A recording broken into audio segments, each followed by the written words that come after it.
চিংড়ি মাছ পুড়িয়ে এভাবে ভর্তা বানালে ভাতের সাথে আর কোনো কিছুরই প্রয়োজন হবে না। আসসালামু আলাইকুম, কেমন আছেন সবাই? ভর্তা বানানোর জন্য আমি বড় সাইজের 3টি চিংড়ি মাছ নিয়ে নিয়েছি। এরপর একটি লোহার ডাঁশার ভেতর একে একে সবগুলো মাছ গেঁথে নিয়েছি। গাঁথা হয়ে গেলে চুলার আগুনে বেশ কিছুক্ষণ মাছটা এপাশ ওপাশ করে পুড়িয়ে নিয়েছি। উপর দিয়ে একটি কালচে ভাব চলে আসলে বুঝতে হবে মাছটা ভালোভাবে পোড়া হয়ে গেছে।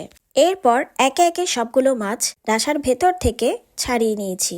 ছাড়ানো হয়ে গেলে মাছ থেকে খোসাগুলো আলাদা করে নিয়েছি। খোসাগুলো খুব আলতোভাবে ছাড়াতে হবে, না হলে খোসার সাথে মাছ চলে যাওয়ার সম্ভাবনা থাকে। ভর্তা বানানোর আগে আমি মাছগুলো ভালোভাবে ধুয়ে নিয়েছি।